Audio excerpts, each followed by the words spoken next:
Welcome, guys, to Deeper Into the Dark, where two friends descend into true crime, the paranormal, and all things strange. Hi guys! Welcome back to Deeper Into the Dark podcast. I had to get that out for you guys. Thank you guys for joining today. Hope you guys are having a good day. If not, hope it gets better with our lovely voices, because you know, we're the absolute sexiest podcasters on the interweb. And if you're listening to this at night, well, buckle in, buddy boy. I don't know. I've been out of the game, so I don't really have sex talk down yet. What does that mean, buckle in? Like, get ready in a car? Or does it mean, like, sexy but like in a dungeon? Like, buckle up for this ride. Ooh. I'm gonna break your hips. Oh, no. Oh, no. Is that a good thing? Wait, how are you? How do you do it? You know, you run them over with a car? We are recording on Mother's Day, so happy Mother's Day. Happy Mother's Day to all you mothers out there, and happy Mother's Day to all you fathers out there who are filling in for that spot. And mothers who are no longer with us. Happy Mother's Day. Happy Mother's Day to Christina's mom. I hope you're here with us, and give us good vibes. Be with us for this episode. Happy Mother's Day, my sister, your sisters, your mom. Mm-hmm. Grandma's out there. Grandma. Yo mama. Yo mama. Your brother's mama, because it's your mama. Your cousin's mama, if y'all got cousins. Because that's a sister. Everybody. Yeah, everybody. Fur mamas. Just kidding. Who? Fur mamas. Fur mamas? Yeah, fur babies. Cats and dogs. Oh, yeah. And bunnies, in my case. It's a joke, because I said that to a patient the other day. For me. I was like, huh? Are you talking about So like, happy Mother's I Day! thought you were talking about like furries? Like, Oh. Fur mamas. Oh. Maybe. I'll look into that. Hey, I don't judge. Y'all do what y'all do. What is that stupid thing they say? We don't judge, we listen. Well, I do judge. Oh my gosh. But I also listen. We don't judge, we listen and judge. And then judge secretly. Bless your heart. Precious child. Precious child. So what you been up to? Oh, guys, guess what? I cleaned Christina's restroom. Yeah. I love it. And put up a shower curtain I bought 2 weeks ago. And her mats and everything. Yeah. I'm very thankful, because I've been looking at it and I just haven't had the mind space or want or desire to do any cleaning. And when I came home and I saw it, I was like, oh.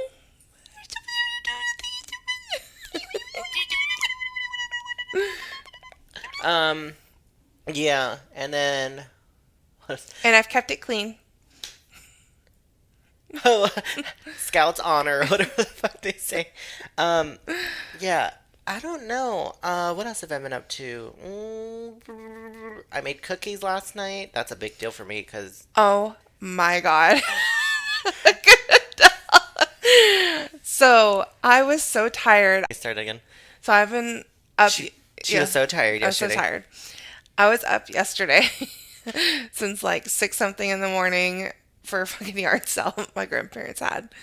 That's why I'm a little sunburned, but I put some makeup on to cover it up. But It looks good. I like it. Thank you. I'm actually getting sun-kissed, which I'm happy about, because it's usually red than white. But I went and I lay down for just a second to love up on my cat, and I guess I was like in the midst of falling asleep when Stephen walks in and he says... The midst of falling asleep, this bitch was snoring for like an hour and a half. Yeah, the midst of falling asleep. He comes in and he gives me a cookie on a napkin, and bitch, I thought I was sleeping this entire time. And I was like, oh my God, thank you. I ate like half that cookie, but I thought I finished it all. Fast forward, I'm having like the best dream. I'm dreaming that cooking cookies with Steph in bakery. Like, I'm just smelling cookies all night. I wake up in the morning and I'm still like, oh wow, I can still smell the cookies in the air. It's so cool. I barely move my arm. The fucking cookie, half a cookie is in my armpit. I pulled it out and I was like, what? That was real life. I checked my bed, nothing else. It like perfectly was underneath my armpit all night. Just She was saving that for yeah, I later. was savoring it. So my body was absorbing it all night through, through my skin. So I'll probably have some pimples there. Just kidding. For all the crease. Nothing yet. I washed it in the morning and then I was like, should I eat that cookie? And then I thought about it. I was like, nah. That's my sweat and stuff. Dio, sweat, cat fur, So I lint, tossed it. just everything. And then I grabbed a new cookie. Yeah, she went up there and she just grabbed another one from the bed. I'm like, But it was really funny. This woman. And he was even telling Greg that he thought that I fell asleep half eating the cookie. Well, we were finishing up and I was getting ready for bed, and I was like, maybe I should go check and see, because I did interrupt her sleep like mid. And then I was like, I made the cookie, it's a little crispy on the bottom. She's like, okay, thank you. I was like, do you want milk or anything? I'll just have my water. I'll move it to your nightstand. And I was like, okay. That's why it was there. And then I don't remember any of that.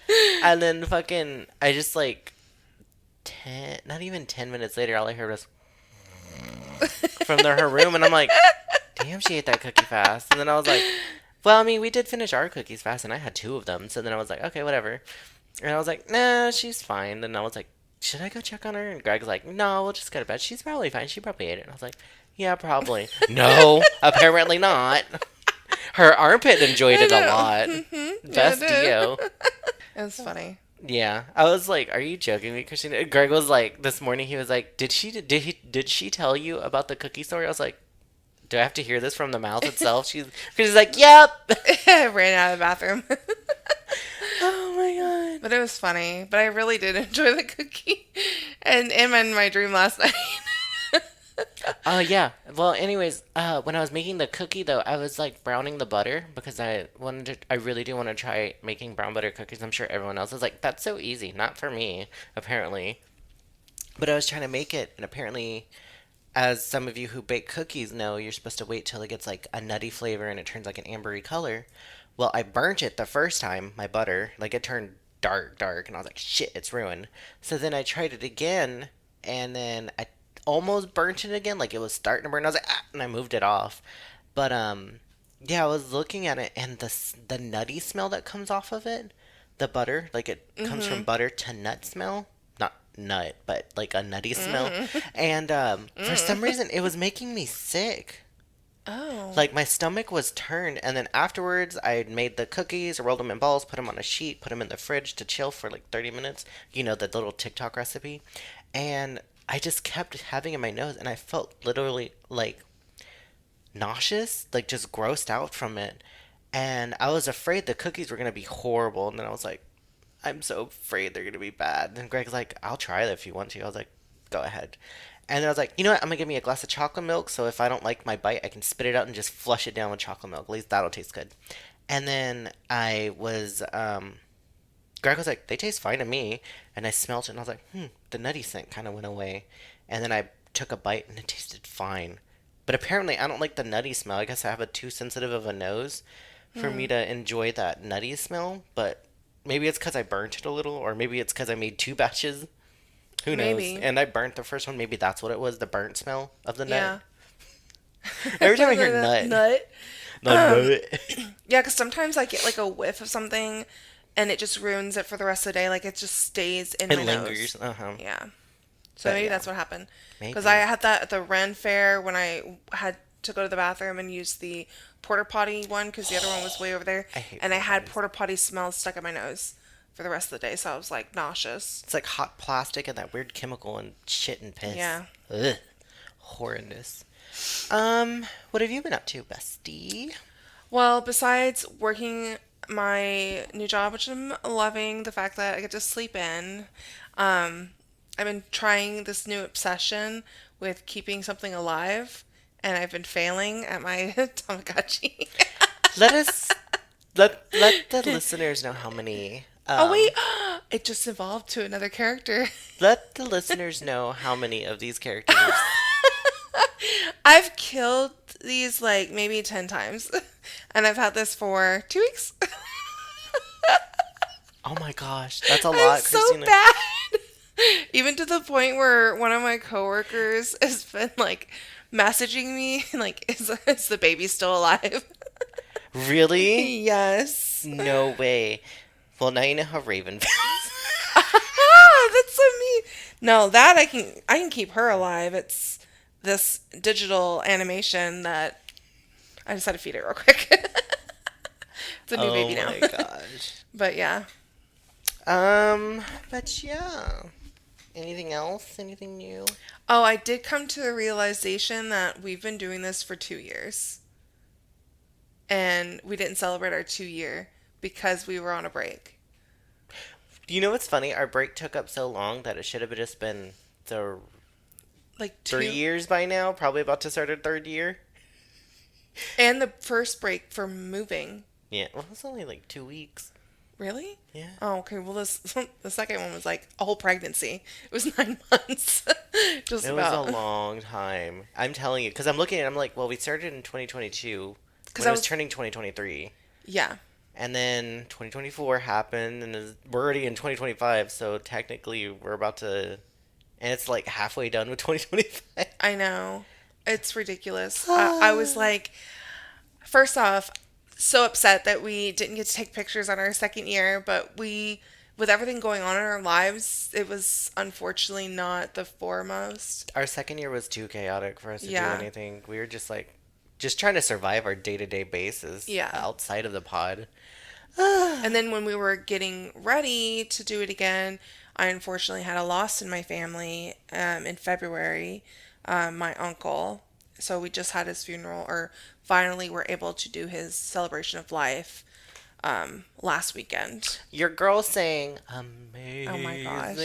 Grace. How So sweet. it was in front of my family, but I don't sing in front of people, and so How'd all you get of them over were- it? Did you just close your eyes? Yeah, I pretty much had my eyes closed the whole time because I was like She spun around. People were just looking at her back as she just sang. checking my cheeks as I was singing. But yeah, like every time I did open my eyes, my whole family was like. And afterwards, they were like, "We didn't know you can sing." Like even my sister, like she came up at the end because I The was girl who lived with her. Yeah, I was at the end, and she was like, "Oh my god, I didn't know you can sing like that." And I was like,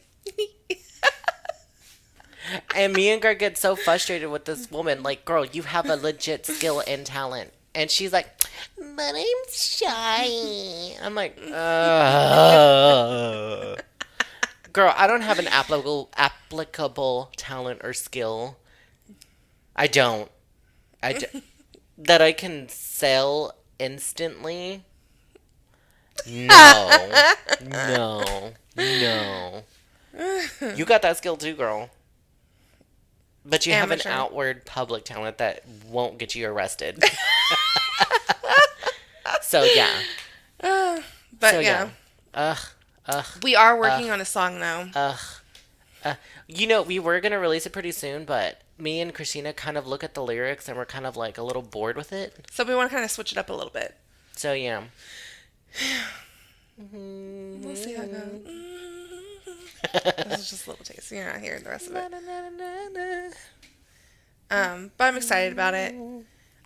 Maybe even next weekend we might look at the lyrics and redo vocals. Probably. But yeah, it's going to be featuring your girl, your Gwill. I'm going to try to get him to do some background notes. Anyways, but yeah, song, cookies, memorial. Yeah. Oh, and then eventually I don't know if y'all have noticed something on our table here, but Stefan did buy a game. You want to tell him about it? It's a card game called I Choose Death. Which scenario would you really rather do? It's a fun card game that you get a group of people to play, or 2 or 3. And since we know nobody aside from Eleanor, but she's a little too classy to be answering these, so we can't play that with her, and Greg is too busy playing actual games.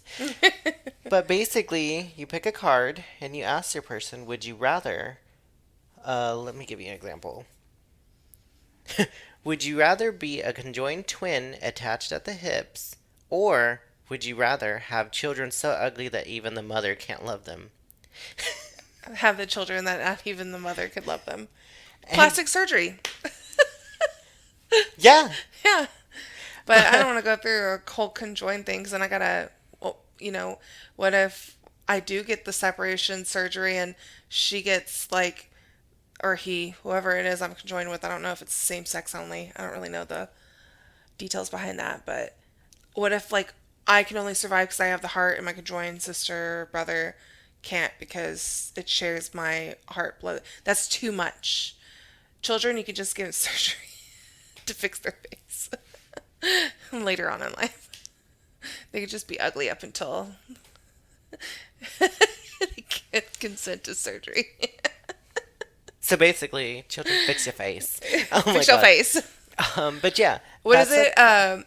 Fix yourself before you wreck yourself. What's that from? I don't know. It was just something that it's like, you better check yourself before you wreck wreck yourself. But yeah, that's a fun little card game. Just a little thing to hint for you guys for a Between the Darkness episode. Yes, because we do want to start getting back into that because it's, again, been a while. But we don't know where we're going to go.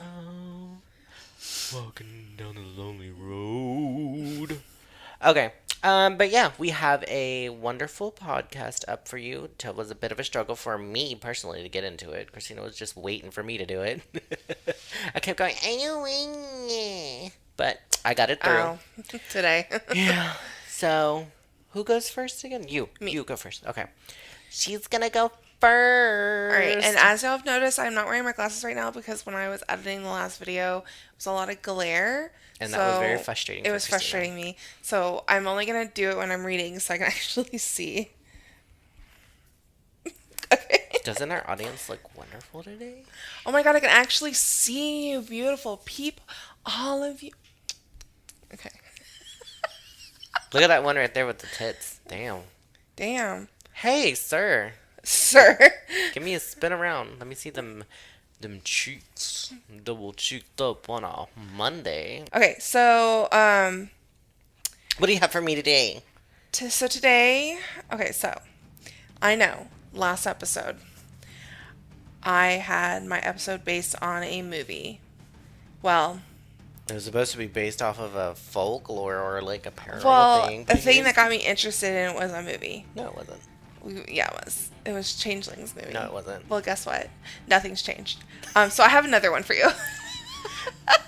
Let me tell you guys, this bitch has been talking about cover changelings. When are you gonna cover changelings? I think I might cover changelings for like a whole year straight. So no, it was not the movie.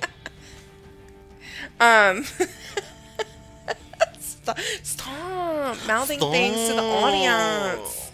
Stop. Nuh-uh. Nuh-uh. Okay. So this time it's based on a cult classic franchise I love watching in the early 90s. The franchise is called Tremors. If you're not familiar with the movies, I'll just talk about the first one since all 7 of the films are rooted around this creature. Kevin Bacon. Mm-hmm. Tremors starts with 2 young men, one of them being played by Kevin Bacon, a young Kevin Bacon with his weird straight hair, but he's still... Fuck you! I remember that scene. Yeah. That's all I think about. That's all. Me too. And then, of course, him throwing the little grenade bomb things. Like, the way he, like, chunks it is so weird. You know, what I think of all the time is when he's hammering that damn little staple nail into the beginning scene, and it's, like, going all sideways, and, like, the actor that he's is watching him, like, that's how you're leaving it? Okay. Yeah, they're like, And the fence line they're building is so weak, and I'm like, wow, they really don't know how to hammer a nail. Anyways, yeah, they're like handymen or something. It doesn't really specify what their general job laborers. is, but they're just So general me. laborers. It's pretty much. Oh yeah, I got to keep the iPad. I noticed last episode I was like this a lot. It's just put this down. She's a little shy. I'm shy. I'm so shy. All right, so these two men are tired of their dull lives in this small desert town of Perfection, Nevada, and they try to skip town. However, they upon a series of mysterious murders or deaths, but they are like, oh, there's a serial killer in town. And until they meet a concerned earth scientist studying unnatural readings below the ground, and then it changes from serial killer to something else. They fight for survival against giant worm-like monsters hungry for human flesh. Flesh, flesh, flesh.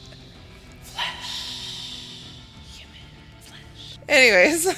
That was so dramatic. So stupid. So they name these creatures Graboids. Thank you. Graboids. The graboid is based on a cryptid called a Mongolian deathworm. It's a worm-like cryptid that attacks animals and possibly humans. Ooh. So. Oh, wait, really? Mm-hmm. That's what it's based off of? Mm-hmm. I didn't know that. I thought it was just... I never put the 2 and 2 together. Oh, really? Yeah. Especially in my sources today, which I'm going to talk about later, but horror wiki, where they talk about You used Wikipedia? Oh my god. Now we should like put like 100 clips of you judging me for using Wiki. You got that from Wiki? How fucking dare you? Like, those aren't even real facts. Well, Okay. these are for horror movies, not real life. I love me some horror movies. Horror movies.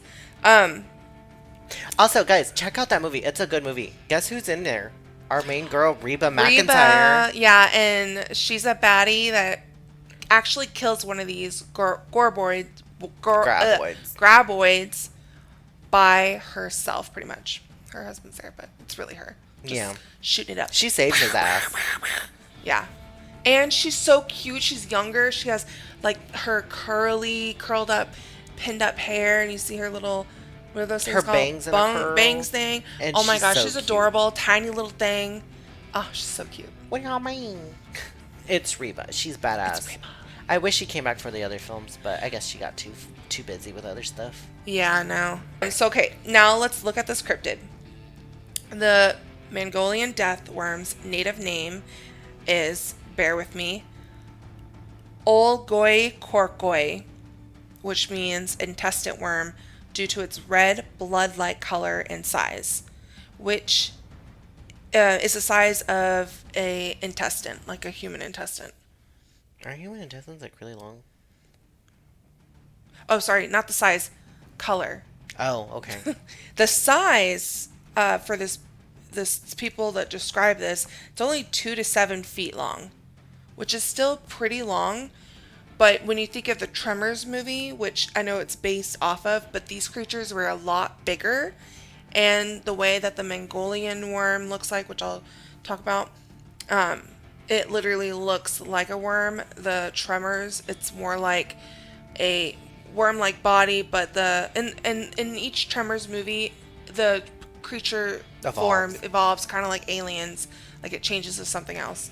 But the first one, it's like these two, and we'll put a picture, but these two like mouthpieces are like this with 4 worm-like other head things that come out and actually eats. It's like its tongue, but they're more like face melts. Yeah. And apparently one person on the horror wiki for this actually drew out their body diagram, what their muscle looks like, what their intestinal looks like, and their bone structure, which I thought was very interesting.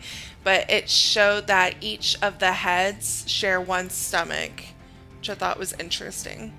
Huh. I don't know why. I just thought they would all have their own stomach. I don't know why. No, it kind of makes sense if you think about it, because, I mean, as our joke said, conjoined twins and Oh, stuff that's like that, true. they share body parts. Yeah.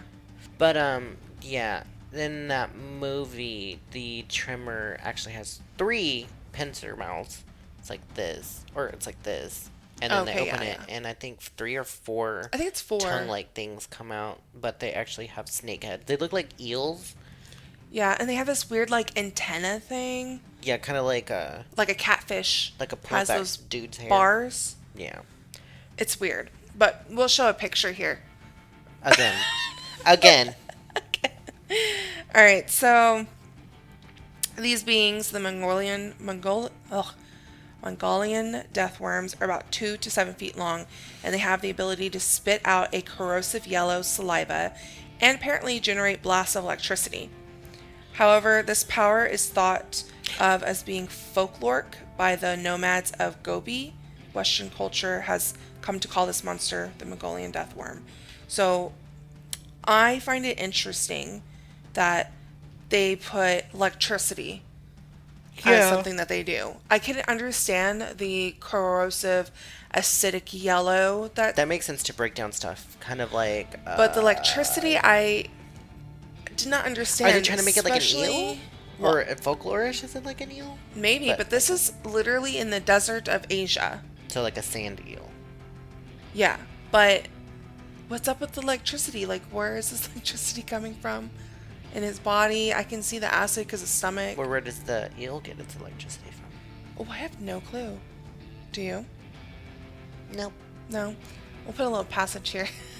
Eels, actually. It was actually. But that'd be interesting. Maybe that's how they get it. I don't know. But when I read that, I was like, electricity. Why electricity? So yeah, very fascinating. Electricity. Wait, does it shoot electricity or does it just? So apparently, from what I was reading, it generates the blast from its mouth, same as the acid, which that's what threw me off. I thought, well, maybe it'll come from like the back end or something, but no, it's shot out as well. So that's what confused me when I was reading about it. I'm like, well, I know like snakes and other stuff, they have. So like instead of fire breath, they got electricity breath or something? Yeah. So I'm like, well, maybe the acid comes from the back of the throat and the electricity comes from underneath the tongue. I don't know. I'm like, where is this shooting out from? But yeah, people have different theories, different drawings. Or does so- it come from the tips of the pincers on its mouth? Does it have pincers? Yeah, it's like a weird. Almost like the trimmer, how it looks. If y'all guys. This see one's different. Kind of think of like an intestinal worm, like in a human body, where it's a circle it. Oh, and it's got like with like teeth and rows of stuff. teeth But yeah, in but a circular pattern. the top edge one, it's more of a Point.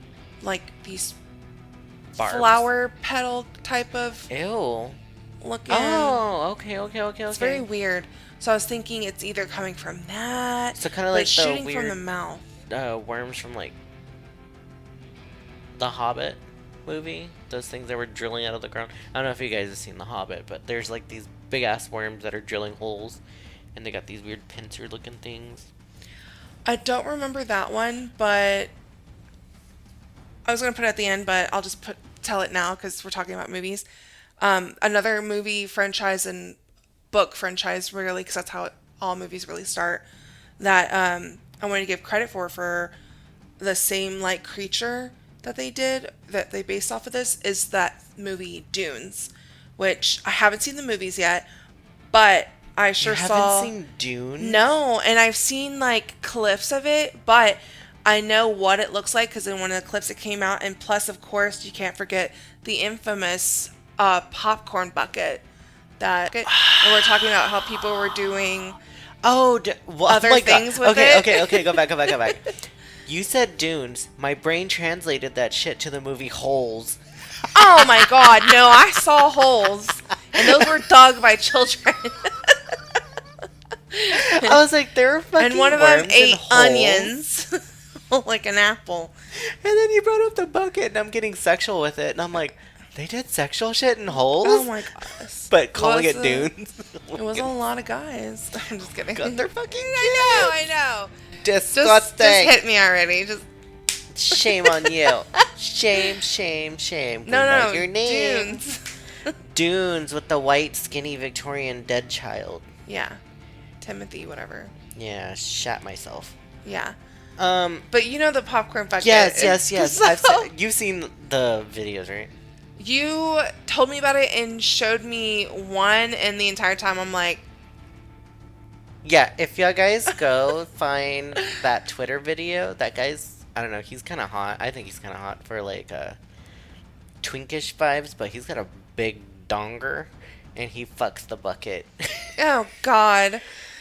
When he And showed then- me that, I was just like, And it's like so iconic in like the gay porn community that people are like, anytime they release like a new bucket or something funny, they tag this guy on TikTok and videos, and he's like, you guys really want me to fuck a damn like anything? He's like, that looks so uncomfortable. No.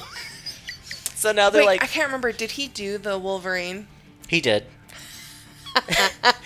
And then, what else is it? I don't know. There was a recent bucket or something that came out, and they were tagging me. He's like, no, no, I'm not gonna do. And I think he did it. Anyways. Oh no, I couldn't. Oh no. I did it. He's got a big donger. If you guys want to see it, Ugh. I was impressed. He's kind of cute in the face too. Yeah, I just wanted to, I put that at the end just because I was like, oh, also this. But now we know. It's also based on Well, it. we have your attention. So if you want to look up, the whole point I said that for was if you want to look up the Dunes worm, it's kind of what it looks like with the, Oh, she said the dude's worm. Yeah, it was in the bucket. not that worm. Okay, continue. So Mongolian nomads believe the giant worm covers its prey with this acidic substance that turns everything a corroded yellow color. This poison is so venomous that the prey dies instantly.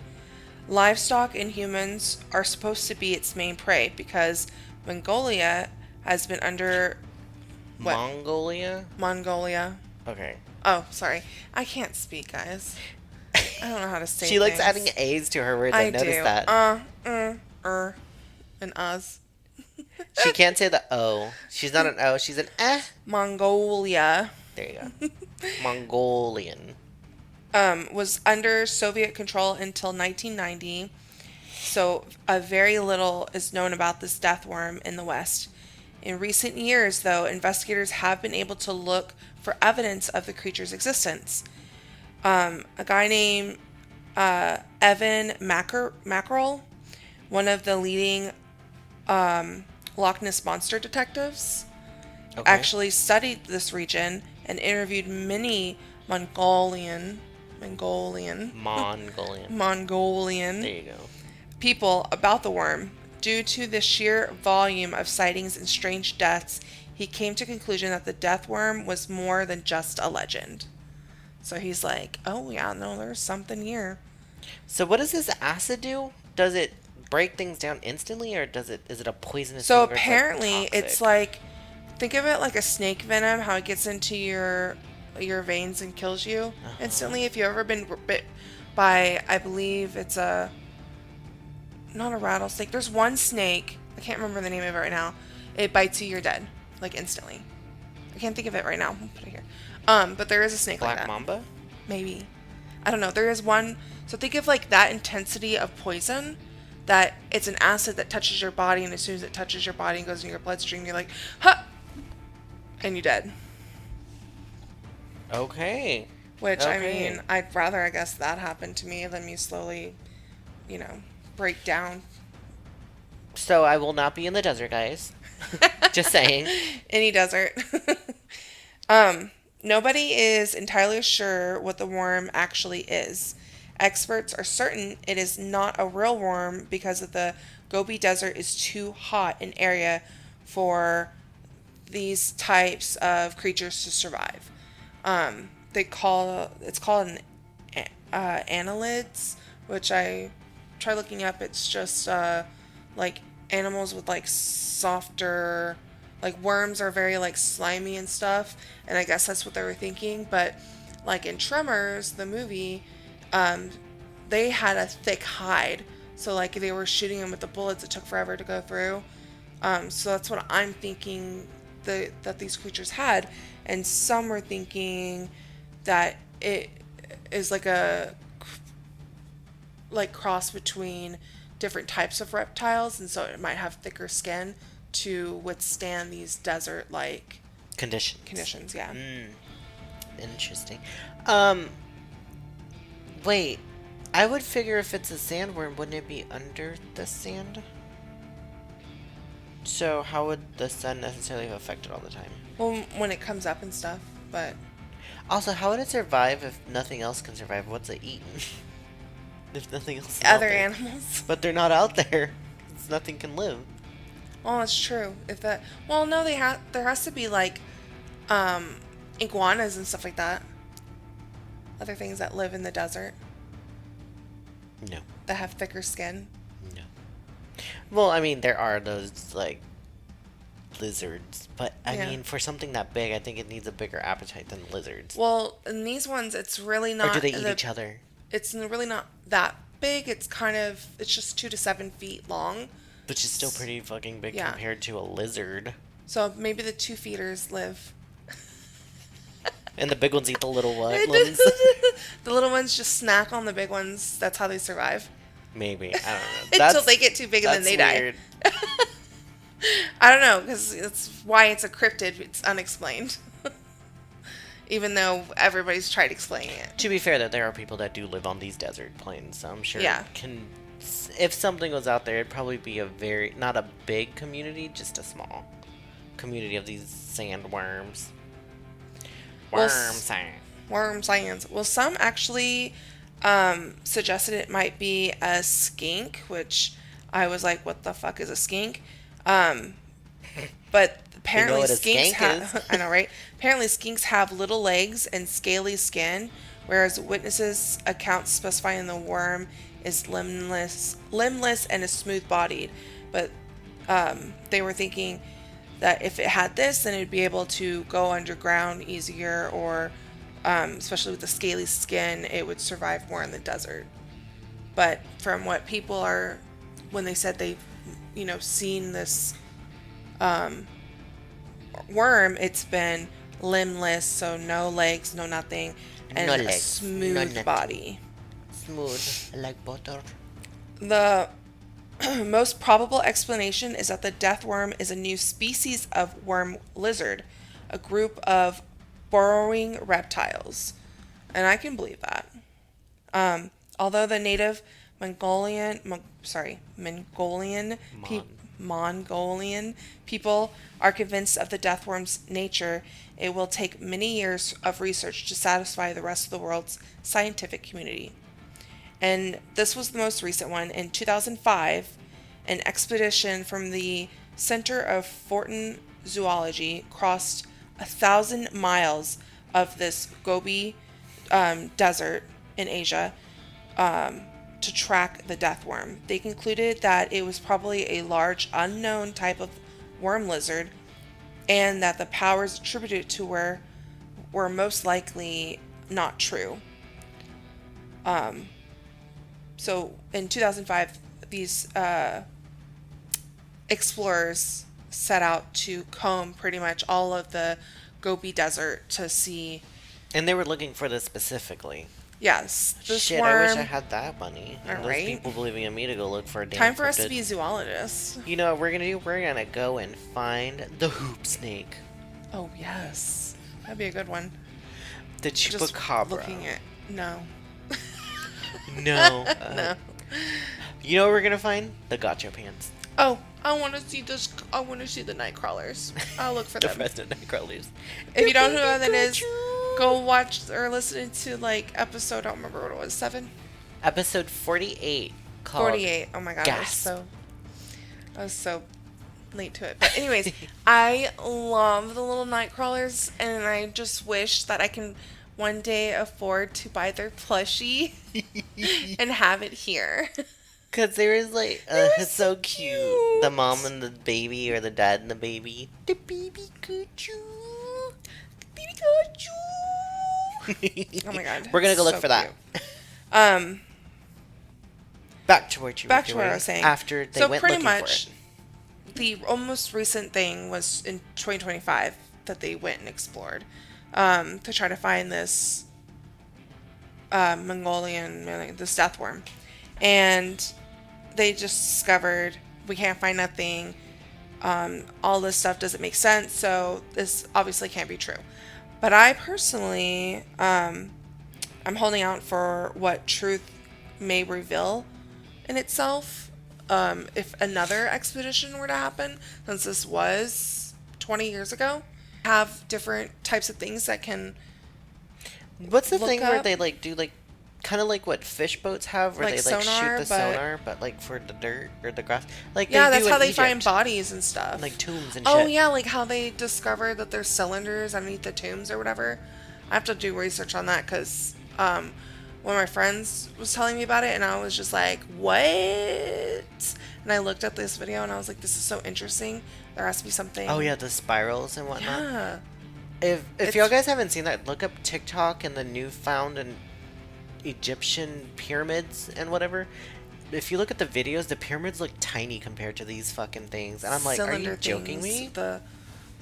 Oh, it's so interesting. Go look it up because it's a rabbit hole, and it's still being looked at today. Yeah, people are like, is this real? Is this not real? We don't know. But it's a use lot. that technology and then go to the Gobi Desert in Asia and go ahead and do that on the ground and see what Even you if they find. just find fossils of these creatures, that'd be cool. That'd be nice, yeah. Since already like in the first exploration and somebody's book, I can't remember it right now. I was like reading it, but it was boring me to death because it's so old.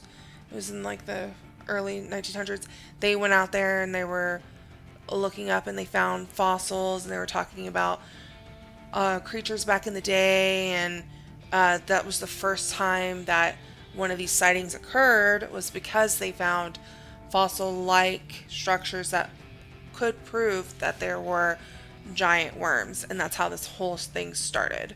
Just so you know, worm science, worm fossils.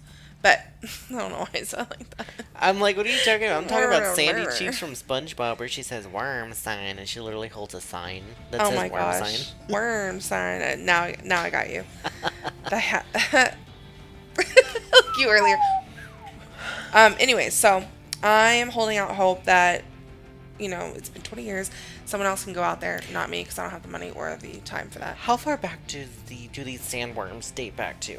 Well, the first sighting was in that book I was telling you about just now, and I believe that came out in 1914.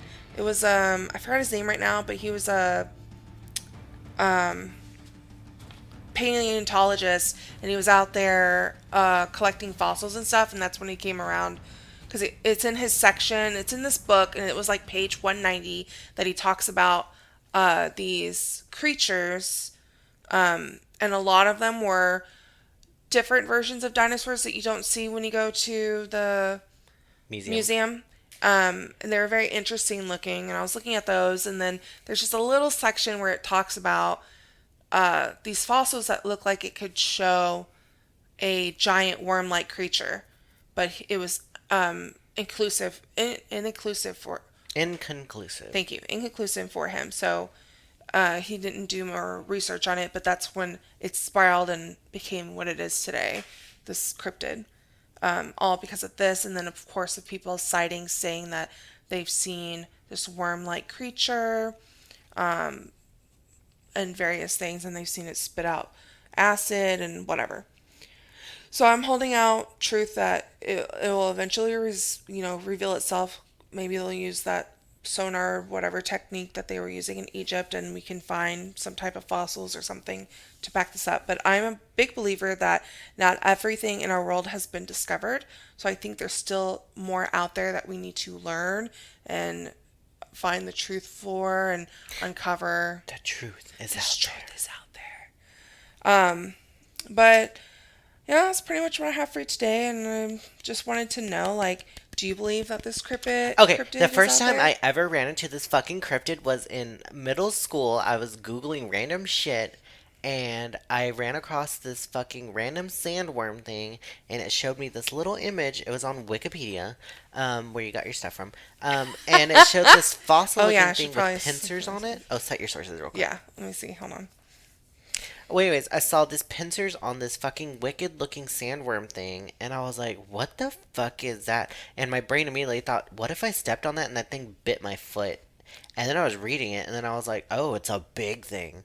So, like, the Mongolian deathworm has been, like, in my head, and I was like, imagine that thing crawling through the dirt and this thing, and I'm just hearing its bone cracks and just Oh. through the dirt, and it's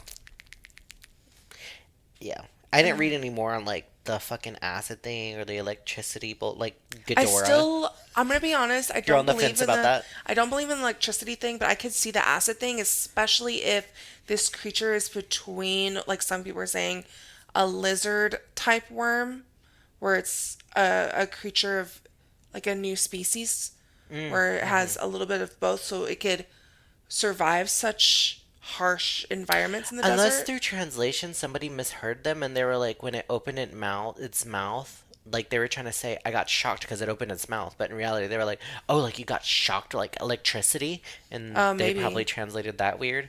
And Mongolian, like, or whomever was telling it was probably like, what? Oh, I just got shocked. Like, I was Also, shocked by I it, like, wonder. emotionally. Remember how we were talking about how like how can it survive in such harsh weathers? I when I went to White Sands, which we were talking about earlier, the top layer is kind of warm, hot, right? But when you go underneath, it's so cold. So I wonder if the same thing in the Gobi Desert is the outside could be hot, but the inside is cool, and that's why those worms live That would make sense. underground because then they could stay cool and only come out maybe at night To for warm up. prey. Kind of like snakes. Oh, Snakes maybe, are maybe. more out during the. Maybe. But real quick, my sites or Her whatever sources that she's Thank you. citing them from. And he's gonna be judging me because they're mostly wiki. Fan- TremorFandom.com wiki for the Tremors franchise. HorrorFandom.com for the Gorboid, Graboid. Graboid Tremors. Like it had a whole breakdown. This is where I was telling you the guy like one of the fans drew out The what- diagram. the diagram of his body, and I thought that was really cool. So look up on that website. You can see the different people's versions of what they think this creature looks like. It's very interesting. One drew like almost like a dragon lizard, and I was like, okay, Mulan, but it looked like Mulan, like the dragon from Mulan, almost. Like Mushu? Mushu, but like no legs or nothing. And it was just all body and the head. It was very weird. But I was like, okay, I get it. Cryptidsfandom.com, also wiki for, of course, just the death worm in general. And then archives.com, I did throw in here, even though I didn't actually talk necessarily about this book. This is where it's at on archive.com, and the book is called On the Trail of Ancient Something. And at page 190 is the creatures. So. And if you guys are interested in seeing the guy fuck the bucket, Oh, he God. is King Jax. With an X? Yes. King Jax is an X. It is spelled capital King, capital Jax. King Jax. I love that you went out of your way to look that up. Not that he's sponsored or anything. He's just like, I want you to go look at this right now. What? So you can pause here and go watch it and come back and laugh with us. Oh, well, that's it. Anyway, so he fucked the bucket. Go fuck a bucket, bitch. That's my new word. Oh my god. That's funny. Well, thank you, Christina, for telling me about Thank the you. Mongolian sand, the Mongolian The sand, Mongolian sand death worm. Mongolian Death worm. death worm. Death worm in the Gobi Desert in Yeah. Asia. If y'all need to find this worm, you better take yourself a Reba McEntire to blast that sucker to hell's end. Go ahead and insert GIF here of her doing that. So- No, she does like shotguns and stuff. No, she's got Uzis. Well, not in that scene where she's killing the. Yes, she does. All right, you're right. But I was wrong. It wasn't Uzis. It was just handguns. She was Yeah, going, yeah. Why is she holding them right here? It's a good movie. Classic. Cult classic. Mm-hmm. That and the guy fucking the bucket. Cult classic. God damn. Well, I give it to you. Yes. So don't question me. Because I know my Reba.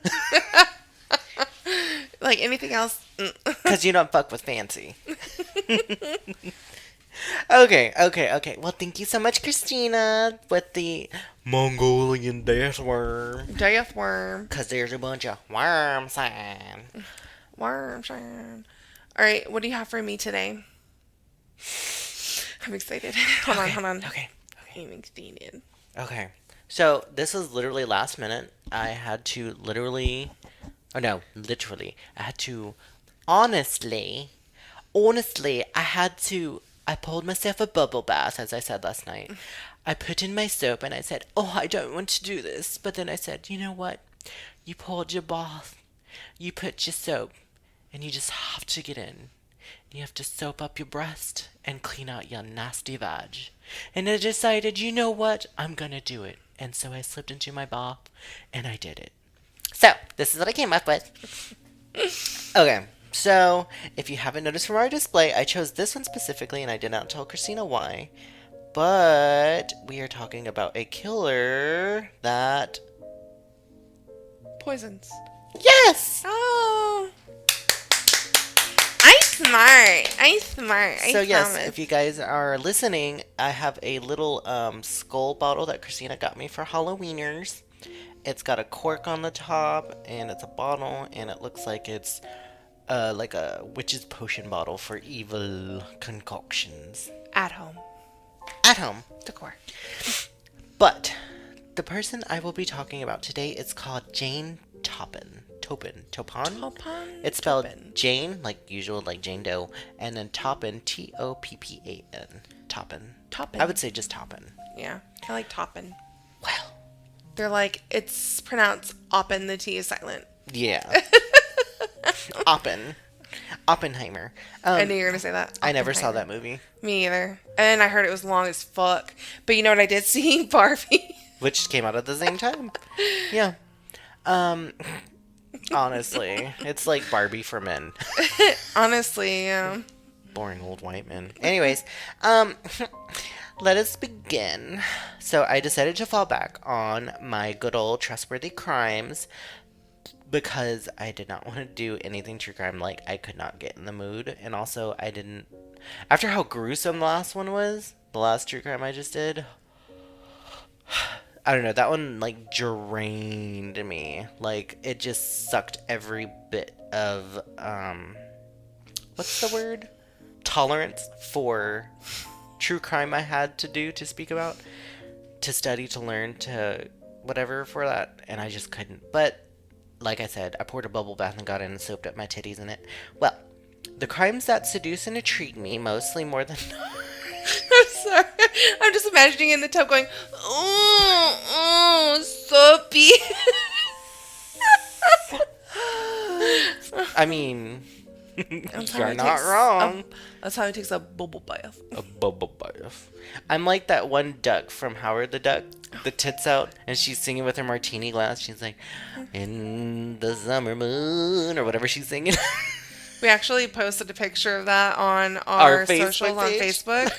So we'll put this picture here, but I had to star out the titties. No, I did. Oh, it was funny, but yeah, we stayed up watching that. It was very weird too because we weren't sitting on the couch or anything. I think we just got done talking or doing something with the pod, and we just put it on because I've never seen the movie, and we ended up watching the whole goddamn movie at the dinner table. Just sit there next to the cat litter box on the TV, and we were just like, wow. And then Greg's playing on the background on his video games, and me and Christina's just enraptured by this damn movie. That's funny. Good times. Well, anyways, and I know many of you, including yourself, Christina, like to ask, why why do you, Stefan, always find yourself gravitating towards these old crimes and not more modern? Well, for me personally, it's because, one, these cases are of people that had been killed on top of everything else that was already trying to kill them in this time frame. Especially in this day and age. So, like, what I mean by that era is their paint was trying to kill them. Their toys were trying to kill them. There was lead in everything. There was fucking Foundation, radiation. makeup, clothing. The radium girls shit. I mean, come on. They used to take arsenic pills for their complexion. They were called arsenic wafers. So they'd get that like pale gaunt look, and it is oh my gosh. Well, so put on top of people that are literally just gonna kill you because they're mentally unstable or just something of that regard. It's like you're living in it almost seems like a fake world. Like, it sounds like something out of a horror film or something. No, but this happened. So that's why I always gravitate towards these, because they're so fascinating to me personally. And I like a little macabre. Why not? It's a little morbid, but it's what I like. So, let me cite my sources. The first two main ones that I got my stuff from is Duchess Dark. She's a YouTuber on YouTube. I copied Christina and decided to see how they said it, and apparently she did it exactly how I was originally going to do it, which is through Wikipedia. Because I was listening to this How girl. dare you use Wiki? I know. Oh my god. Like, did you even, like, try? But, she literally, if you watch this girl's video, she literally says word for word. You can literally have her video playing in the background. You could read along to her. They're reading off the wiki page, basically, maybe add sprinkling in a few things here and there. And I'm like, I guess that's all they could grab from whatever. Even the references that wiki has gotten their stuff from is from the books. So yeah. Especially with this being an older case. Oh yeah. So yeah. Are you aware by chance of okay. No, I did not. But are you aware of who the first serial killer in America was? Or is this quoted thing? No, but I'm gonna assume it was a guy. Okay. Yeah. White guy. Mm-hmm. And that's He it. shares the same last name as a famous book character detective. Oh, something with Maverick? No. It starts with an M? Nope. No. Do you remember that Supernatural episode where they go into that hotel? Hand reaches through the vent. Ectoplasm. They trap them in the tunnels with salt. I don't remember. Basically, H.H. Holmes. Oh, yeah. He's referenced as America's first serial killer and whatnot. He's not. But let me get to somebody who actually was considered one of the first serial killers. It's not the first. And also came before H.H. Holmes. Well, I wanted to talk today about Jane Toppin. Jane Toppin was born named Honora Kelly. Yeah. Honora Kelly was born on March 31st of 1854. She was born in Boston, Massachusetts. She was the daughter of 2 Irish immigrants. Her mother, Bridget Kelly, had unfortunately died of tuberculosis, or as you might hear a lot in literature, which I learned from another podcast, they would call it consumption. Mm-hmm. Because the literal sickness consumes you. That's why it's called consumption. When I hear consumption, I would hear it before, I would think, so they died from drinking? No, it's because the sickness is consuming your vitality, and it's like sucking you dry. It's horrible. Well. You're literally coughing out your lungs. Mm-hmm. She died of tuberculosis when she was very young. The mother, Bridget Kelly. Her father, Peter Kelly, was well known as an eccentric and abusive alcoholic. Of course. That's like the staple. Honestly, who wasn't? Okay, so he was named. He actually had a nickname. His peers and people who knew him, or actually called him Kelly the Crack, as in crackpot. Crazy? He was a little eccentric, they said. He was a little aloof or something of the sort. He was extra. Oh, okay, I was about to say, are we talking more like, what's that term? Oh my god, I can't remember it right now. But where they believe shit and they go, it's conspiracy. Like, conspiracists kind of crazy, or just, like, something's out there, or... I don't think that. I think actually more so in the sense of he did things that I guess would alarm people. Kind of like how when we meet someone in public and be like, okay, he's put, or like say like somebody who puts what is it? One sock, one shoe, one sock, one shoe, rather than both socks and then their shoes. What's wrong with you? Or what is it? They put what is it? They brush their teeth and then they immediately go and drink orange juice. Ew. How? Or what is it? Like they have like these little ticks or something of the sort that like kind of alarm people. Okay. So that they called him a little bit of a crackpot. They thought he was a little interesting. This is fascinating because in later years, Kelly, her dad, was said to have actually sewn his eyelids closed while he was working as a tailor. Why? How? Ow. Well, you see, you get a needle and No, some no, I forgot you have an eye thingy. So yeah. However, whether or not this is true, the whole eyelid sewing thing, or if this was just a frivolous tale to stir up macabre and whimsy around people and things of the sort, like tales about this person, it's up for you, the public, to decide.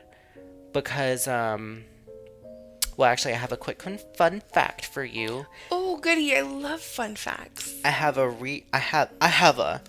recently learned of a new term.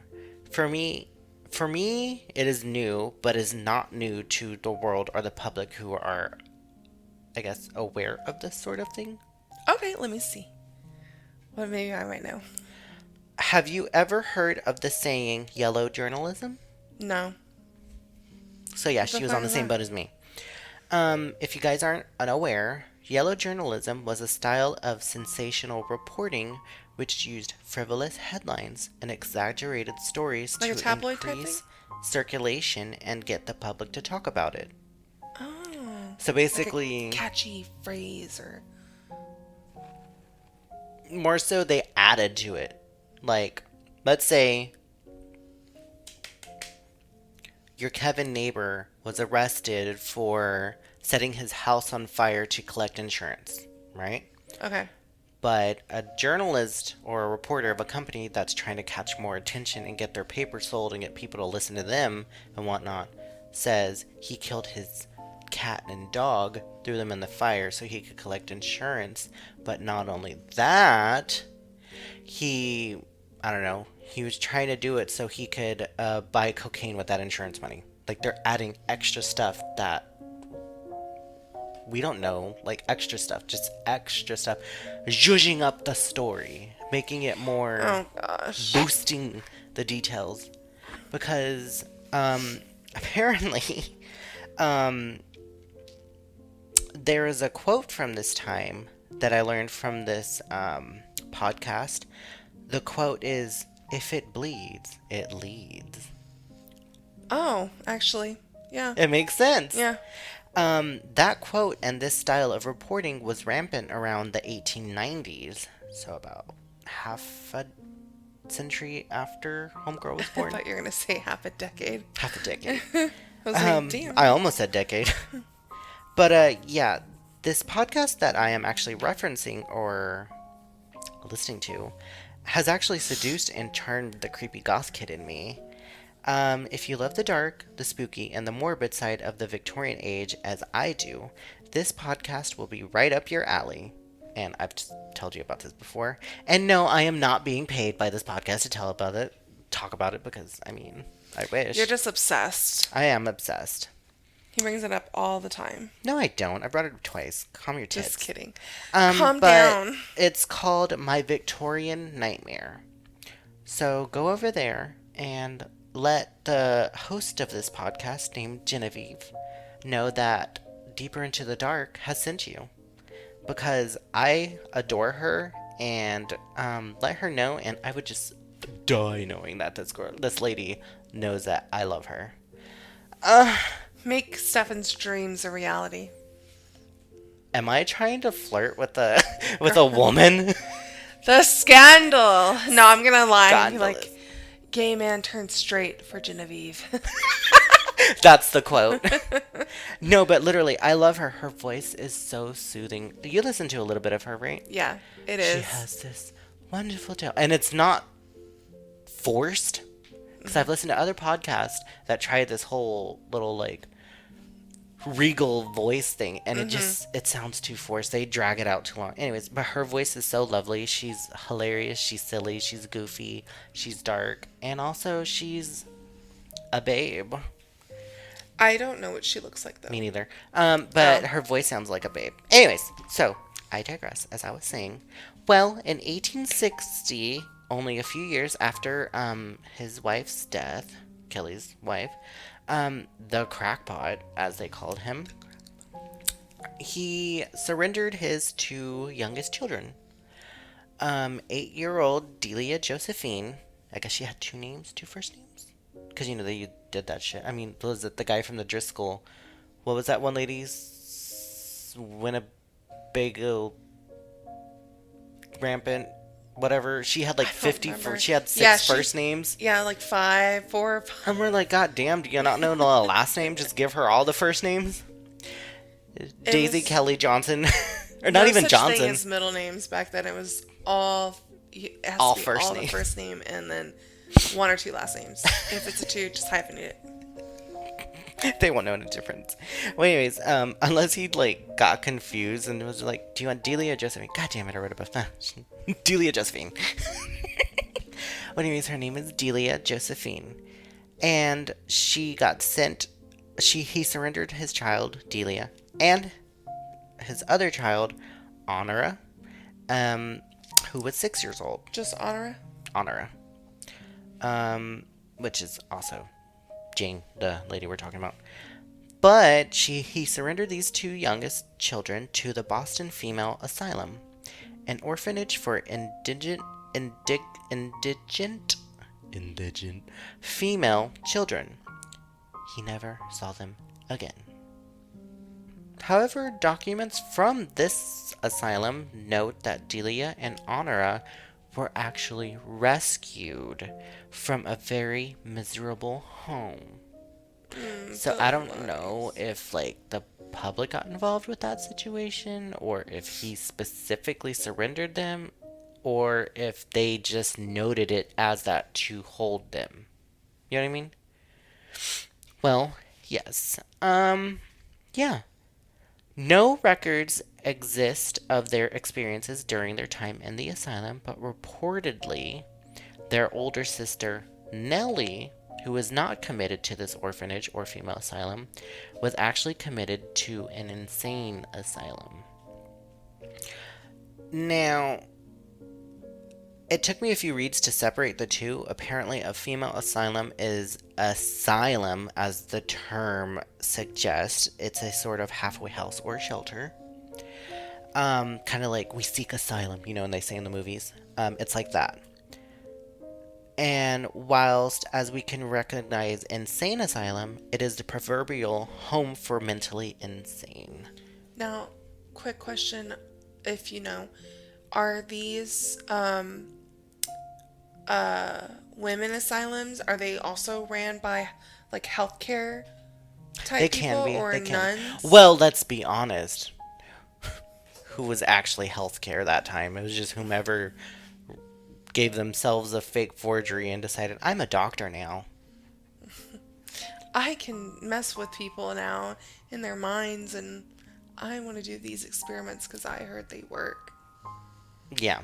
So, yeah, regardless, if you hear an asylum, run. Okay, put that Jeff of run. So yeah, these were not safe places. Um, which are like, yeah, so home for the mentally insane, which not only took on mentally ill people or patients, but these were also places who took on mentally stable and unwanted people and essentially declared them unstable. They got declared unstable so they could house them, hold them, and use them as guinea pigs. This Real quick, it's really interesting that you're bringing up this story because it is mental health awareness month. So yeah. just throwing it out there, take care Check of on your friends and yourselves. family and yourselves, and if you are feeling unstable in your choices You're or not how alone. your Reach out. life, yes, please reach out. Reach out to someone else because you're not alone and you don't have to suffer alone. But I just want to bring that up because I just put two and two together. I was like, oh, it's very interesting that you're talking about this when it's mental I health did not know awareness. that. Thank you, Christina. You're welcome.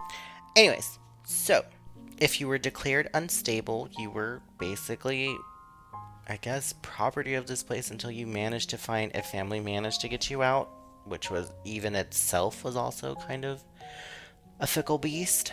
But yeah, they even took in immigrants. They got placed in these facilities, but mostly just for simple racism. Yeah.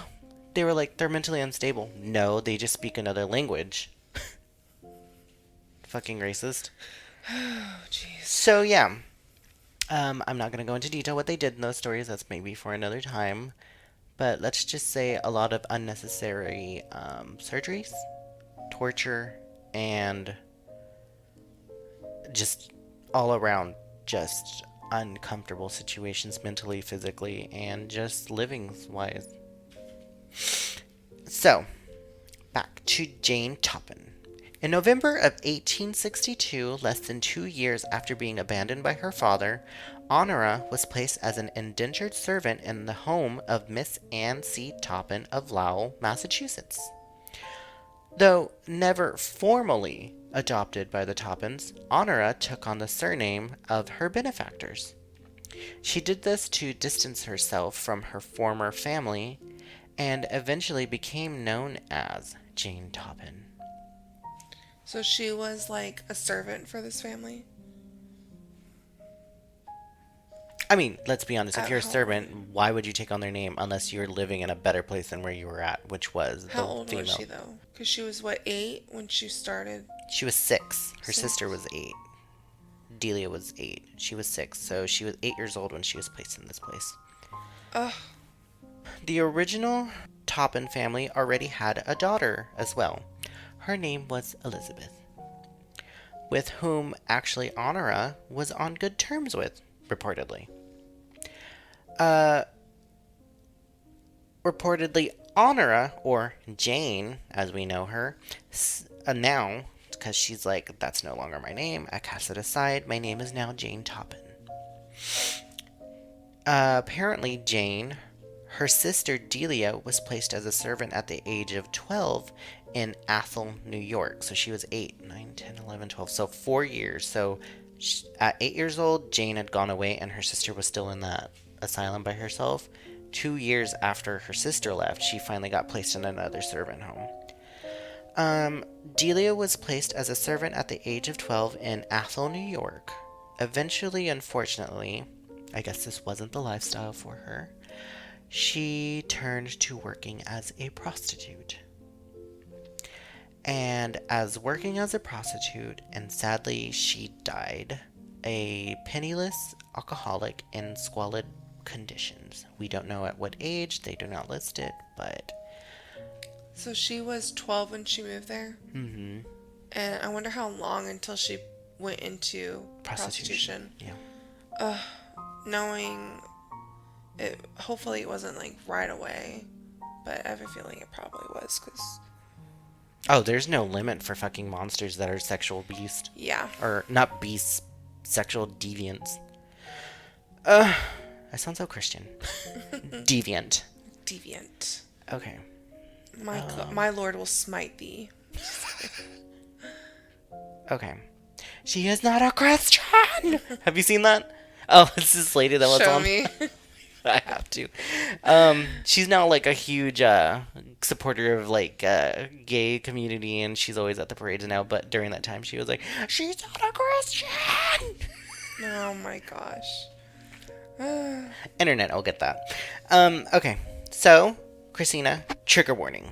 Dun dun dun dun.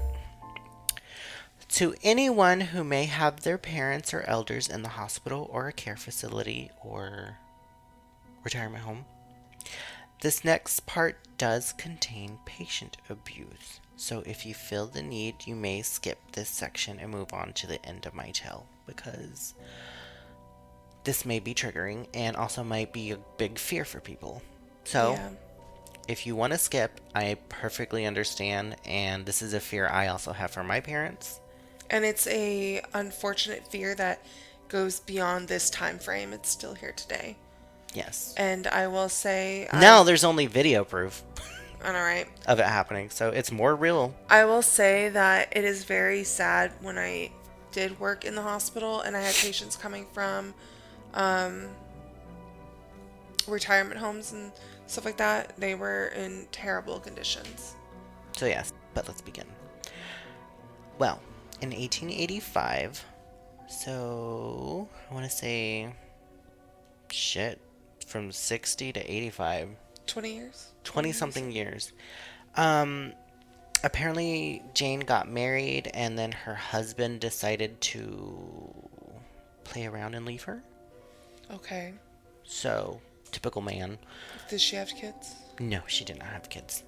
At this time. So, she decided to train to be a nurse at Cambridge Hospital. Unlike her early years, though, where she was described as brilliant and terrible, at this hospital where she was training, she was well liked. She was bright and friendly, and eventually she earned the nickname Jolly Jane. Aw. Once she became close with patients, she picked her favorite ones, who were usually elderly and very sick.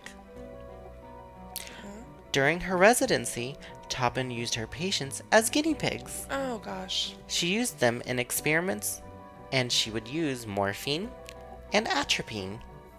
I'm not sure if you're aware what those are, but I know what morphine is. Yeah, so she was killing her patient. Okay. I was not prepared for that. Jolly Jane. Jolly Jane! So Jolly Jane would alter their prescribed dosages to see what it did to their nervous systems. However, she spent considerable time alone with the patients,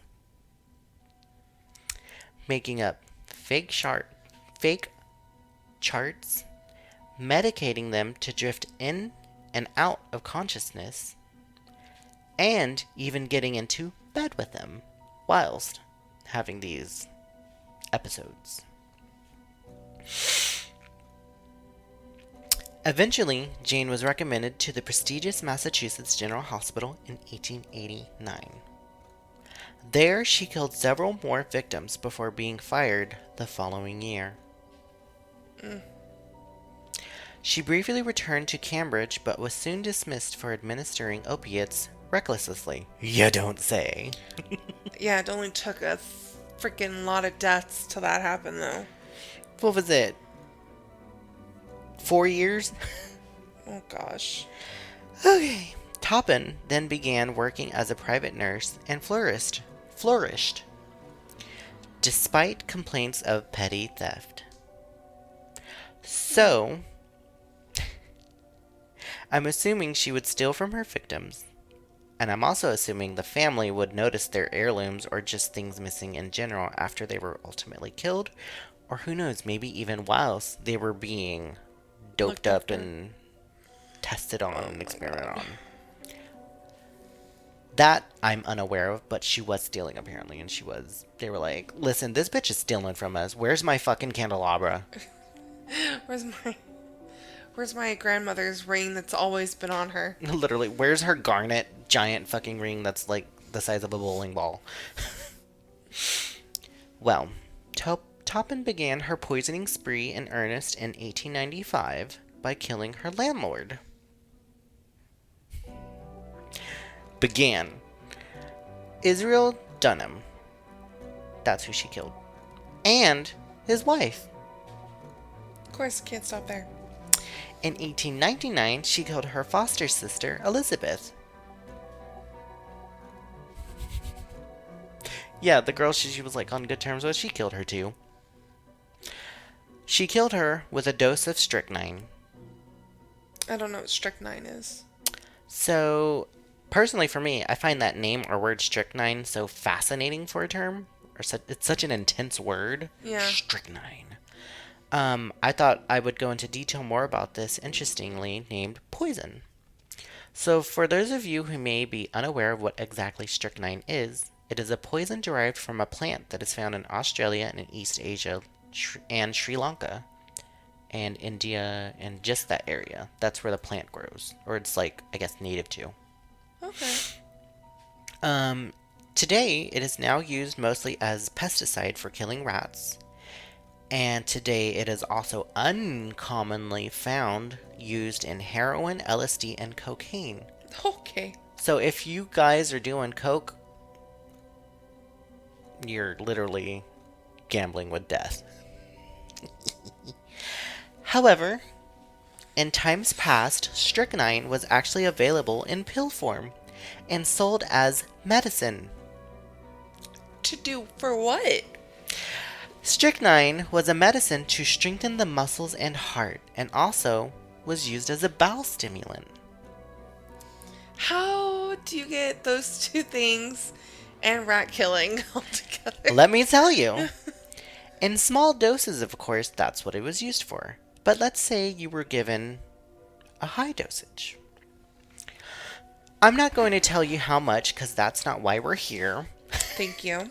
However, Especially on mental wellness mental health month. day. However, I will tell you the symptoms to dissuade you from using this Okay. or on people. The symptoms to me, and probably to you guys, hopefully if you're listening, sound horrendous.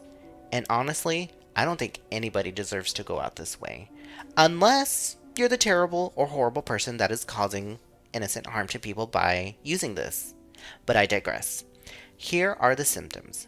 And let me cite my sources where I got these from, google.com and also the cdc.gov.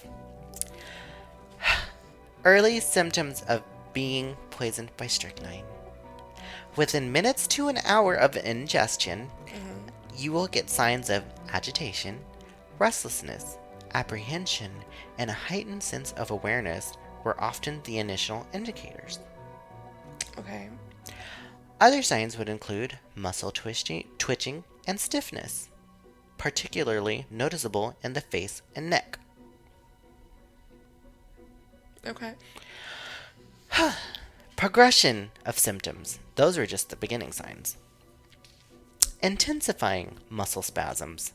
These spasms, triggered even by mild stimuli like touch or sound, could be severe and agonizing. So, like, your ears are having, like, literal cramps.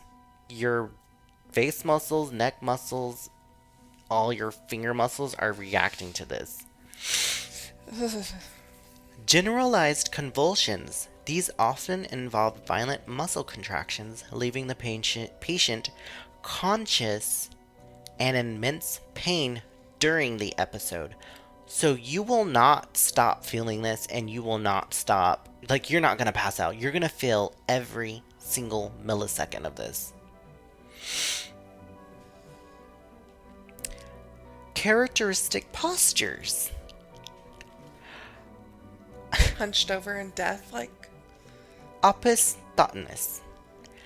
This is when the body arches backwards due to muscle spasms where you are resting on your head and heels. So you are bowed up, so your torso is pointing up, and you're on your head and feet. So you're literally like a banana on the 2 points. And you're stuck like that. And your body's spazzing at that moment. You know what it's giving me? Exorcist. Yes. I wonder if they dose patients with this and say it's an exorcism. I could see it. I could see it. I could see it. This is medicine. It's gonna help their heart and whatnot. No, you're literally giving them a full body cramp. Okay. Other symptoms. Rhisis sardonicus. Facial muscle spasms create a fixed sardonic grin. So you're like holding that position. Like, you know when you see people in movies having an overdose on something like that and you see their muscles pulled back and their teeth are exposed? It's that, but it's clenching tight to the point where, I mean, you're not controlling it. You can't. Ow. Trismus. Lockjaw or jaw clenching due to muscle spasms. Other symptoms. Respiratory distress. Difficulty breathing due to spasms of respiratory muscles. Dark urine may indicate kidney damage. So I guess you're pissing yourself. Dilated pupils. Frothy salivation, as you see in the movies where you're fucking just pushing saliva out. Cyanosis. Bluish discoloration of skin due to lack of oxygen. Because you can't control your fucking breathing. Because you're just like... it's just getting tighter, restricting. And fatal outcomes. Respiratory failure. Spasms of the respiratory muscles lead to asphyxia. Cardiac arrest. Exhaustion from the violent convulsions. Complications due to hyperthermia. Rhabdomyolysis. Metabolic acidosis and kidney failure could also contribute to fatal outcome. Historical perspective. Descriptions of strychnine poisoning from the past often paint a vivid picture of its agonizing symptoms with patients fully aware of their suffering during the violent convulsions. So this is not a poison you want to feel. So like, no. So apparently, given this medication, you're literally slowly dying in the worst possible way, and you can feel every moment of it. Yes. Why was she even... Oh my god, she's a monster. And this was a popular thing to do. I mean, it was a medicine. Yeah, that too, like, why are they taking small doses for... What was it again? Muscle... For hearty muscle or whatever. Hold on. Straightening heart muscle. Strengthen the muscle and heart and possible bowel movement. I'm constipated. Let me kill myself a little. And actually, there was a little report at the bottom of this little thing that I got from the CDC thing where they were mentioning there was a athlete in the 1900s that 1900s, as if we weren't born then. He was competing as a runner, and his assistant actually dosed his eggs with strychnine, and he was getting muscle spasms, and his muscles tightened, and he did win the race. However, at the end, he was hallucinating. See, I'd be afraid it'd be messing with his muscles while he's running and stuff. That would cause him to be, like, paralyzed or something weird. I don't know. So yeah, imagine the worst cramp you've ever had, but all over your fucking body. Even in your eardrums. You already, like, no. And you know I have bad ones. Yeah. No. I couldn't imagine that everywhere. So strychnine was not that girl. Or she was that girl. To cause pain. Well, I digress. In 1901, Jane moved in with the elderly Aldine Davis and his family in Cotamet, Massachusetts, to take care of him after the death of his wife. She unfortunately passed away.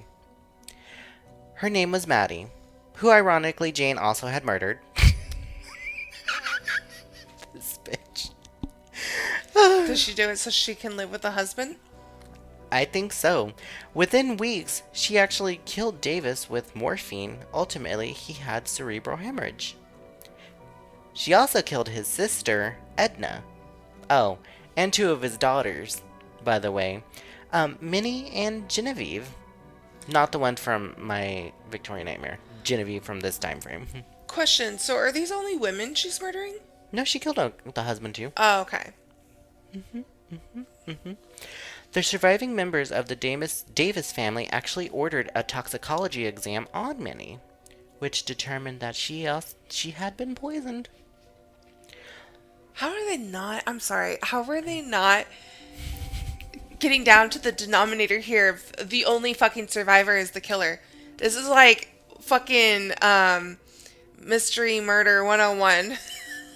Only you're not trying to figure out who killed the person. You're like, who's fucking left standing? Everybody else is dead. Like, oh my gosh. Well, local authorities assigned a police detail on Toppin to watch her, and on October 29, 1901, she was arrested for murder. Well, by 1902, she had confessed to 31 murders. Soon after the trial, one of William Randolph Hearst's newspapers, the New York Journal, printed what was purported to be Jane's confession to her lawyer, claiming that she had killed more than 31 people and that she wanted the jury to find her sane so she could eventually have a chance at being released. Things were weird then. Jane insisted upon her own sanity in court, claiming that she could not be insane if she knew what she was doing and knew that it was wrong. She was also quoted as saying to the judge, "That was my intention, to kill more people, more helpless people than any other man or woman that has ever lived." But some of these people aren't helpless. They're in your way, or you just felt like killing them. Not according to her. Nonetheless, she was declared insane and committed on June 23, 1902, in the Barnstable County Courthouse. She was found not guilty by reason of insanity and committed for life in Taunton Insane Hospital. An article printed in the Hoosier State Chronicles, published shortly after the arrest, reported that Toppin would fondle her victims as they died and attempt to see inner workings of their souls through their eyes. Under questioning, she stated she actually did derive a sexual thrill from patients being near death. Oh my god. And coming back to life, and then dying again. She got a thrill of watching them fade in and out of their consciousness, and eventually to the last one where they were not coming back. Yes. Toppin had administered a drug mixture to the patients that she had chosen as her victims. She would lay with them, hold them close, and as they died, Toppin is often considered an angel of mercy. A type of serial killer who takes on a caretaker role and attacks the vulnerable and dependent.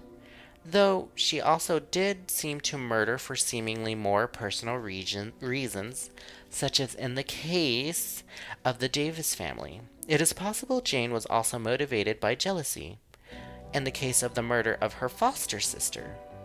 She later described her motivation as a paralysis of thought and reason, a strong urge to poison. Toppin used poison for more than just murder, reportedly also poisoning a housekeeper, just enough so that she appeared drunk in order to steal her job and then kill the family.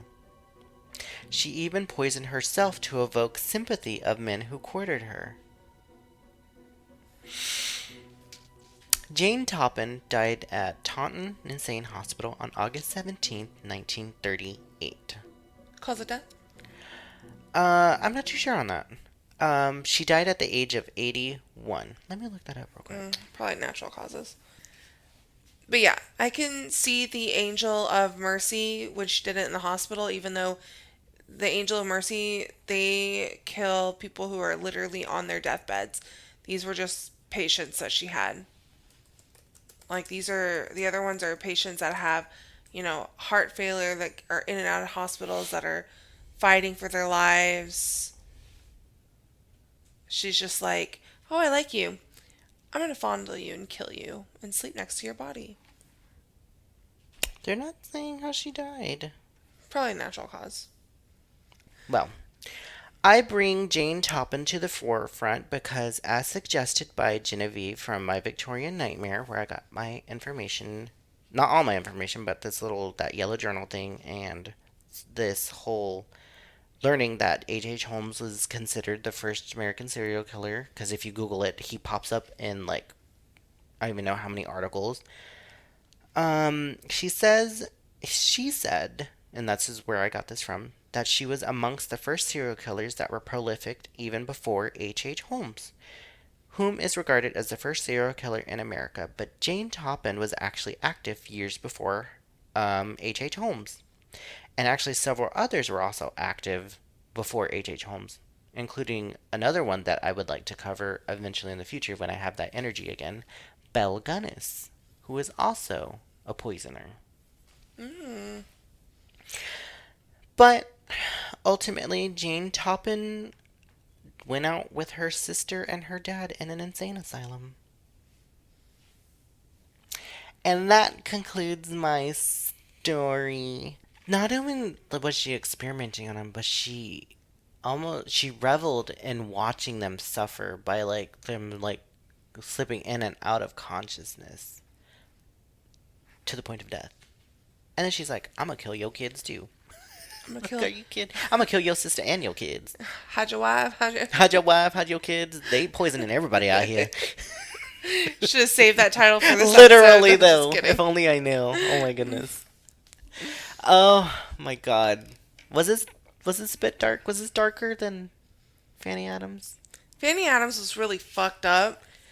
This was also kind of fucked up, but the way you were telling it, I was just like, oh, like sympathizing with her for the beginning, and then I was like, oh, fuck that hoe.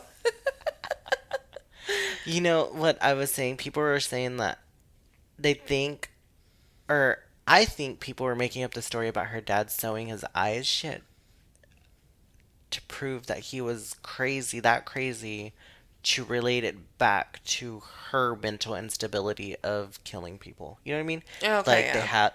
they have the This is crazy. the reason why she's crazy. Because her Mm-hmm. dad was crazy, so she's crazy. Because it's recessive, or whatever. Mm-hmm. Recessive. Gene. Do you think there are any Toppins alive still today, or that are related to Honora Kelly? Like anybody with a Kelly last name? I don't know, there's a lot of Kellys.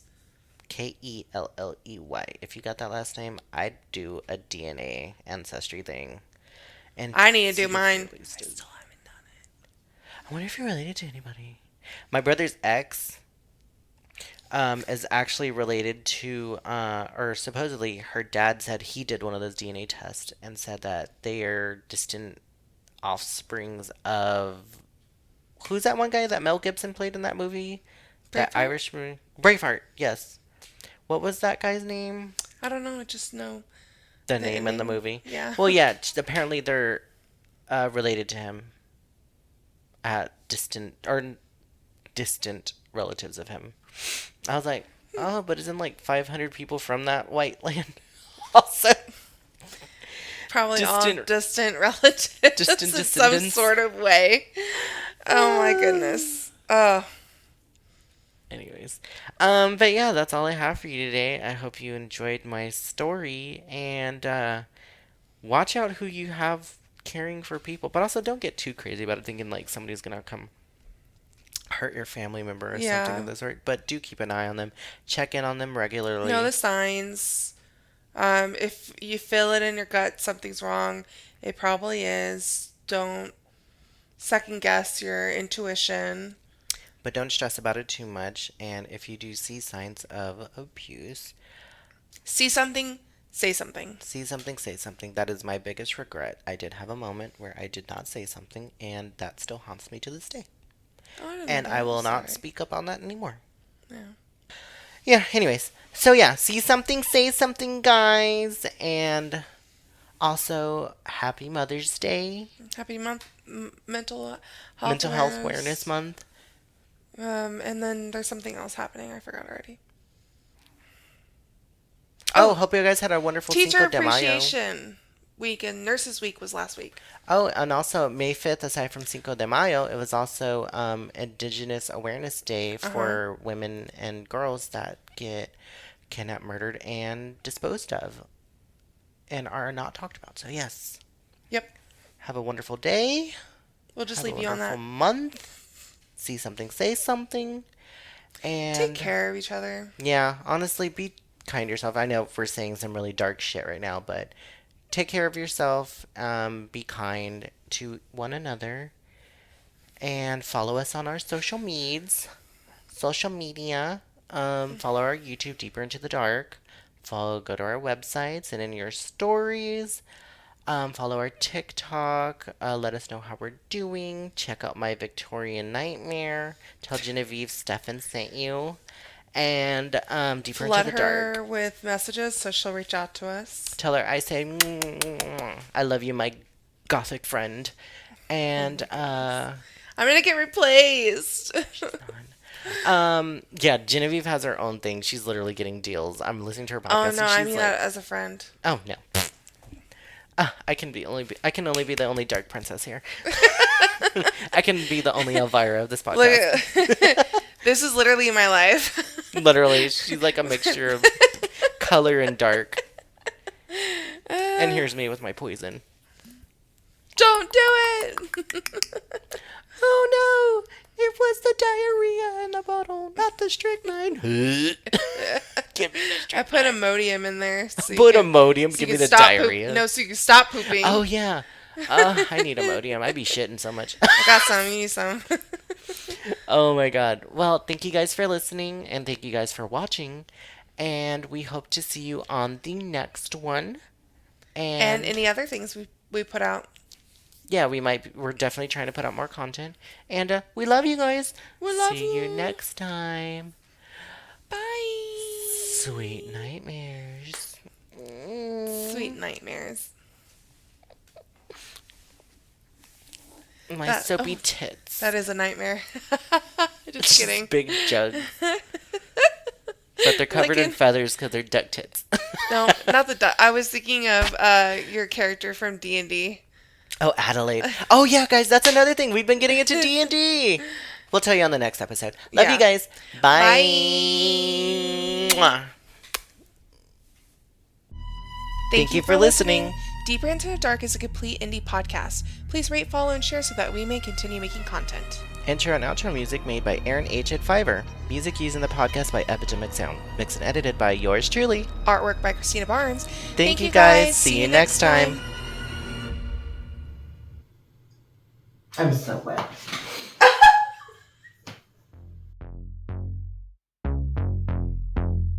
It's on me now. Titties, titties, bounce with it, shake with it, work with it. Behind the It's just my scenes. shoulders. I need behind the scenes. Oh. There we go. Oh yeah! Oh yeah! That is a nightmare.